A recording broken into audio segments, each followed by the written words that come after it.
कृपया वीडियो में नए हैं तो वीडियो को लाइक एंड सब्सक्राइब करें। संजय कहते हैं, राजन, उधर युद्धस्थल में शत्रुओं के रथों की घरघराहट और सिंहनाद सुनकर अर्जुन ने श्रीकृष्ण से कहा, प्रभो, घोड़ों को जल्दी जल्दी हाँकियो। अर्जुन, बात सुनकर श्रीकृष्ण ने उनसे कहा, यह लो, मैं बहुत जल्दी उस स्थान पर जा पहुंचता हूं जहां भीमसेन खड्डेन हैं। जैसे देवराज इंद्र हाथ में वज्र लेकर जंभासुर को मार डालने की इच्छा से मन में भयानक क्रोध भरकर चले थे, उसी प्रकार अर्जुन भी शत्रुओं को जीतने के लिए भयंकर क्रोध से युक्त हो सुवर्ण मुक्ता और मणियों के जाल से आबद्ध हुए हिम और शंख के समान श्वेतकांति वाले अश्वों द्वारा यात्रा कर रहे थे। उस समय क्रोध में भरे हुए शत्रु पक्ष के पुरुष सिंह वीर, रथी, घुड़सवार, हाथी सवार और पैदलों के समूह अपने बाणों की सनसनाहट, पहियों की घरघराहट तथा टापों के टप टप की आवाज से संपूर्ण दिशाओं और पृथ्वी को प्रतिध्वनित करते हुए अर्जुन का सामना करने के लिए आगे बढ़े। मान्यवर, फिर तो त्रिलोकी के राज्य के लिए जैसे असुरों के साथ भगवान विष्णु का युद्ध हुआ था, उसी प्रकार विजयी वीरों में श्रेष्ठ कुंती कुमार अर्जुन का उन योद्धाओं के साथ घोर संग्राम होने लगा, जो उनके शरीर, प्राण और पापों का विनाश करने वाला था। उनके चलाए हुए छोटे बड़े समान अस्त्र शस्त्रों को अकेले किरीटमाली अर्जुन ने छुर, अर्धचंद्र तथा तीखे भल्लों से काट डाला। साथ ही उनके मस्तकों, भुजाओं, छत्रों, छंवरों, ध्वजाओं, अश्वों, रथों, पैदल समूहों तथा हाथियों के भी टुकड़े टुकड़े कर डाले। वे सब अनेक टुकड़ों में बंटकर विरूप हो आंधी के उखाड़े हुए वनों के समान पृथ्वी पर गिर पड़े। सोने की जालियों से आच्छादित, वैजयंती ध्वजा से सुशोभित तथा योद्धाओं द्वारा सुसज्जित किए हुए बड़े बड़े हाथी सुवर्णमय पंख वाले बाणों से व्याप्त हो प्रज्वलित पर्वतों के समान प्रकाशित हो रहे थे। जैसे पूर्व काल में इंद्र ने बलासुर का विनाश करने के लिए बड़े वेग से यात्रा की थी, उसी प्रकार अर्जुन कर्ण को मार डालने की इच्छा से इंद्र के वज्रसदृश उत्तम बाणों द्वारा शत्रुओं के हाथी, घोड़ों और रथों को विदीर्ण करते हुए शीघ्रतापूर्वक आगे बढ़े।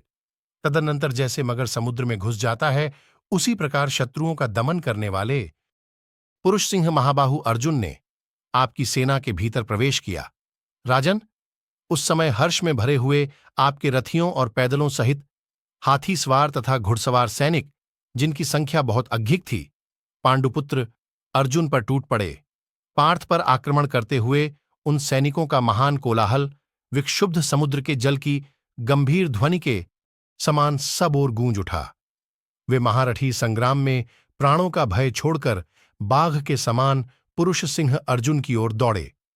परंतु जैसे आंधी बादलों को छिन्न भिन्न कर देती है, उसी प्रकार अर्जुन बाणों की वर्षापूर्वक आक्रमण करने वाले उन समस्त योद्धाओं का संहार कर डाला।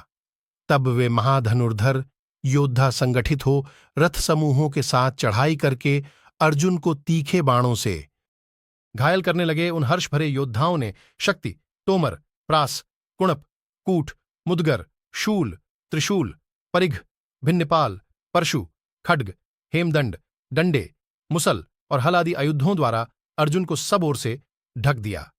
तब अर्जुन ने अपने बाणों द्वारा शत्रु पक्ष के सहस्रों रथों, हाथियों और घोड़ों को यमलोक भेजना आरंभ किया। अर्जुन के धनुष से छुटे हुए बाणों द्वारा सम्रांगण में मारे जाते हुए कौरव महारथी भय के मारे इधर उधर छिपने लगे। उनमें से 400 वीर महारथी यत्नपूर्वक लड़ते रहे, जिन्हें अर्जुन अपने पैने बाणों से यमलोक पहुंचा दिया। संग्राम में नाना प्रकार के चिह्नों से युक्त तीखे बाणों की मार खाकर वे सैनिक अर्जुन को छोड़कर दसों दिशाओं में भाग गए। युद्ध के मुहाने पर भागते हुए उन योद्धाओं का महान कोलाहल वैसा ही जान पड़ता था जैसा कि समुद्र के महान जल प्रवाह के पर्वत से टकराने पर होता है। मान्यवर नरेश, उस सेना को अपने बाणों से अत्यंत घायल करके भगा देने के पश्चात कुंती कुमार अर्जुन कर्ण की सेना के सामने चले। शत्रुओं की ओर उन्मुख हुए उनके रथ का महान शब्द वैसा ही प्रतीत होता था जैसा कि पहले किसी सर्प को पकड़ने के लिए झपटते हुए गरुड़ के पंख से प्रकट हुआ था। उस शब्द को सुनकर महाबली भीमसेन अर्जुन के दर्शन की लालसा से बड़े प्रसन्न हुए। महाराज, पार्थ का आना सुनते ही प्रतापी भीमसेन प्राणों का मोह छोड़कर आपकी सेना का मर्दन करने लगे। प्रतापी वायुपुत्र भीमसेन वायु के समान वेगशाली थे। बल और पराक्रम में भी वायु की ही समानता रखते थे। वे उस रणभूमि में वायु के समान विचरण करने लगे। महाराज, प्रजानाथ, राजेंद्र, उनसे पीड़ित हुई आपकी सेना समुद्र में टूटी हुई नाव के समान पथभ्रष्ट होने लगी। उस समय भीमसेन अपने हाथों की फुर्ती दिखाते हुए आपकी उस सेना को यमलोक भेजने के लिए भन्याकर बाणों द्वारा छिन्न भिन्न करने लगे। भारत उस समय प्रलयकालीन काल के समान भीमसेन के अलौकिक बल को देखकर रणभूमि में सारे योद्धा इधर उधर भटकने लगे। भारतनंदन, भन्याकर बलशाली अपने सैनिकों को भीमसेन के द्वारा इस प्रकार देखकर राजा दुर्योधन ने उनसे निम्नांकित वचन कहा। भरतश्रेष्ठ, उसने अपने महाधनुर्धर समस्त सैनिकों और योद्धाओं को रणभूमि में इस प्रकार आदेश देते हुए कहा, तुम सब लोग मिलकर भीमसेन को मार डालो। उनके मारे जाने मैं सारी पांडव सेना को मरी हुई ही मानता हूं। आपके पुत्र की इस आज्ञा को शिरोधार्य करके समस्त राजाओं ने चारों ओर से बाण वर्षा करके भीमसेन को ढक दिया। राजन, राजेंद्र, बहुत से हाथियों, विजयाभिलाषी पैदल मनुष्यों तथा रथियों ने भी भीमसेन को घेर लिया था। नरेश्वर, उन शूरवीरों द्वारा सब ओर से घिरे हुए शौर्य संपन्न भरतश्रेष्ठ भीम नक्षत्रों से घिरे हुए चंद्रमा के समान सुशोभित होने लगे। जैसे घेरे से घिरे हुए पूर्णिमा के चंद्रमा प्रकाशित होते हों, उसी प्रकार युद्धस्थल में दर्शनीय नरश्रेष्ठ भीमसेन शोभा पा रहा थे। महाराज, वे अर्जुन के समान ही प्रतीत होते थे। उनमें और अर्जुन में कोई अंतर नहीं रह गया था।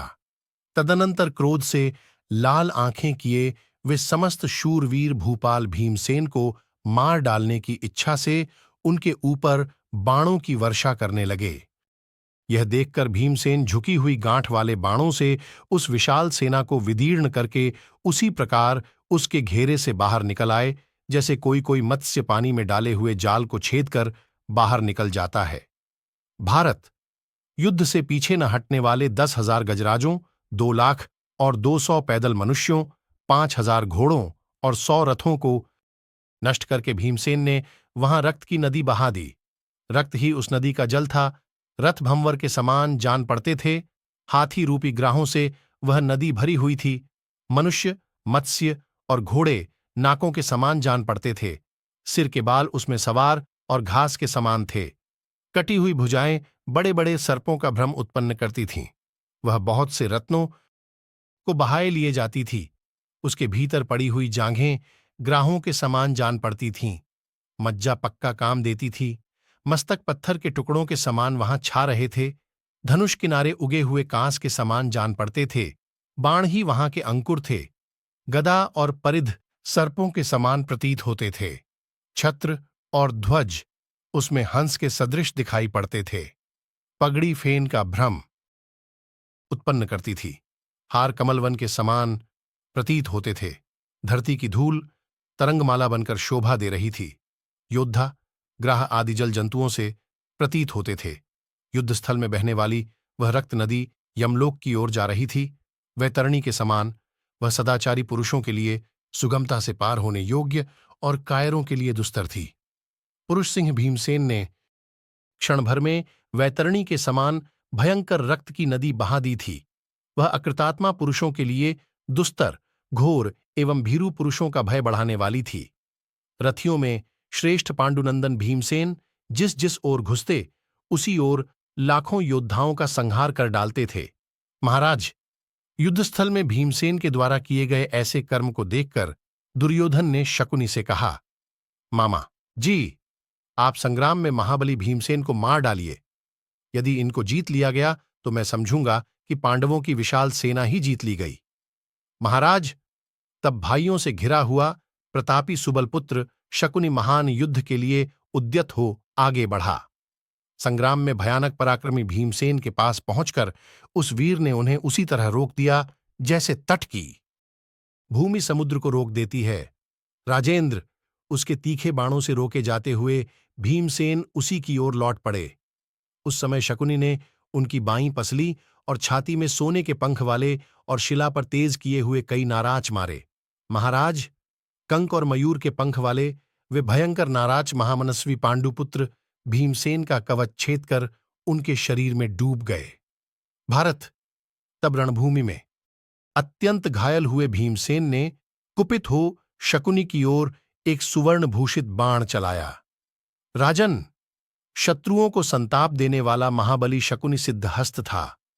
उसने अपनी ओर आते हुए उस भयंकर बाण के 7 टुकड़े कर डाले। राजन, उस बाण के धराशायी हो जाने पर भीमसेन ने क्रोधपूर्वक हंसते हुए से एक भल्ल मारकर शकुनी के धनुष को काट दिया। प्रतापी सुबलपुत्र शकुनी ने उस कटे हुए धनुष को फेंककर बड़े वेग से दूसरा धनुष हाथ में ले लिया और उसके द्वारा 16 भल्ल चलाए। महाराज, झुकी हुई गांठ वाले उन भल्लों में से 2 के द्वारा शकुनी ने भीमसेन के सारथी को और 7 से स्वयं भीमसेन को भी घायल कर दिया। प्रजानाथ, फिर सुबलपुत्र ने एक बाण से ध्वज को, 2 बाणों से छत्र को और 4 बाणों से उनके चारों घोड़ों को भी घायल कर दिया। महाराज, तब क्रोध में भरे हुए प्रतापी भीमसेन ने सम्रांगण में शकुनी पर सुवर्णमय दंड वाली एक लोहे की शक्ति चलाई। भीमसेन के हाथों से छूटी हुई सर्प की जिह्वा के समान वह चंचल शक्ति रणभूमि में तुरंत ही महामना शकुनी पर जा पड़ी। राजन, क्रोध में भरे हुए शकुनी ने उस सुवर्ण भूषित शक्ति को हाथ से पकड़ लिया और उसी को भीमसेन पर दे मारा। आकाश से गिरी हुई बिजली के समान वह शक्ति महामनस्वी पांडुपुत्र भीमसेन की बाईं भुजा को विदीर्ण करके तत्काल भूमि पर गिर पड़ी। महाराज, यह देखकर धृतराष्ट्र के पुत्रों ने चारों ओर से गर्जना की, परंतु भीमसेन उन वेगशाली वीरों का वह सिंहनाद नहीं सह सके। राजेंद्र, महाबली भीम ने बड़ी उतावली के साथ दूसरा धनुष लेकर उस पर प्रत्यंचा चढ़ाई और युद्ध में अपने जीवन का मोह छोड़कर सुबलपुत्र की सेना को उसी समय बाणों द्वारा ढक दिया। प्रजानाथ, पराक्रमी भीमसेन ने फुर्ती दिखाते हुए शकुनी के चारों घोड़ों और सारथी को मारकर एक भल्ल के द्वारा उसके ध्वज को भी काट दिया। उस समय नरश्रेष्ठ शकुनी उस अश्वहीन रथ को छोड़कर क्रोध से लाल आंखें किए लंबी सांस खींचता और धनुष की टंकार करता हुआ तुरंत भूमि पर खड़ा हो गया। राजन, उसने अपने बाणों द्वारा भीमसेन पर सब ओर से बारंबार प्रहार किया, किंतु प्रतापी भीमसेन ने बड़े वेग से उसके बाणे को नष्ट करके अत्यंत कुपित हो उसका धनुष काट डाला और पैने बाणों से उसे घायल कर दिया। बलवान शत्रु के द्वारा अत्यंत घायल किया हुआ शत्रुसूदन राजा शकुनी तत्काल पृथ्वी पर गिर पड़ा। उस समय उसमें जीवन का कुछ कुछ लक्षण शेष था। प्रजानाथ, उसे विह्वल जानकर आपका पुत्र दुर्योधन रणभूमि में रथ के द्वारा भीमसेन के देखते देखते अन्यत्र हटा ले गया। संजय बोले, राजन, पुरुष सिंह भीमसेन रथ पर ही बैठे रहे। उनसे महान भय प्राप्त होने के कारण धृतराष्ट्र के सभी पुत्र युद्ध से मुंह मोड़ डरकर संपूर्ण दिशाओं में भाग गए। राजन, धनुर्धर भीमसेन के द्वारा शकुनी के परास्त हो जाने पर आपके पुत्र दुर्योधन को बड़ा भय हुआ। वह मामा के जीवन की रक्षा चाहता हुआ वेगशाली घोड़ों द्वारा वहां से भाग निकला। भारत, राजा दुर्योधन को युद्ध से विमुख हुआ देख सारी सेनाएं सब ओर से द्वैरथ युद्ध छोड़कर भाग चली। धृतराष्ट्र के सभी पुत्रों को युद्ध से विमुख होकर भागते देख भीमसेन कई 100 बाणों की वर्षा करते हुए बड़े वेग से उन पर टूट पड़े। राजन, सम्रांगण में भीमसेन की मार खाकर युद्ध से विमुख हुए धृतराष्ट्र के पुत्र सब ओर से कर्ण के पास जाकर खड़े हुए। उस समय महापराक्रमी महाबली कर्ण ही उन भागते हुए कौरवों के लिए द्वीप के समान आश्रयदाता हुआ। पुरुष सिंह, नरेश्वर जैसे टूटी हुई नौका वाले नाविक कुछ काल के पश्चात किसी द्वीप की शरण लेकर संतुष्ट होते हैं, उसी प्रकार आपके सैनिक कर्ण के पास पहुंचकर परस्पर आश्वासन पाकर निर्भय खड़े हुए।